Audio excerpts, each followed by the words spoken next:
کہ اسی شعبان میں 14 اور 15 شعبان کی درمیانی رات، جس کو ہمارے ہاں عام طور سے شب برات کہا جاتا ہے، اس کے بھی کچھ احکام ہیں۔ یہ ایک ایسی رات ہے جس کی فضیلت متعدد روایات سے ثابت ہے، اور اس رات میں عبادت کو موجب اجر و ثواب قرار دیا گیا ہے عام راتوں سے زیادہ۔ آج کل بعض حضرات یہ فرماتے ہیں کہ شب برات کی کوئی حقیقت نہیں ہے، یا اس کے بارے میں کوئی صحیح حدیث سے ثابت نہیں ہے۔ یہ بات درست نہیں۔ حقیقت میں شب برات کی فضیلت 17 صحابہ کرام رضی اللہ تعالی عنہما سے روایت ہے، 17 صحابہ کرام سے، انہوں نے نبی کریم سرورت عالم صلی اللہ علیہ وسلم کی طرف سے یہ بیان فرمایا کہ اس رات میں عبادت کرنا فضیلت رکھتا ہے۔ ان میں سے بات روایتیں سند کے اعتبار سے کچھ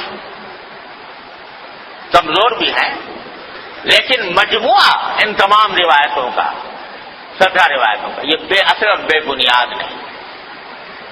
اس لیے علماء محققین کا کہنا یہی ہے کہ شب برات یعنی 14 اور 15 کی درمیانی شب یہ خصوصی فضیلت رکھتی ہے، اور اس میں عبادت کا اہتمام کرنا، نمازوں وغیرہ کا، نفلی نمازوں کا، یہ مسلمانوں کو اس کا اہتمام کرنا چاہیے۔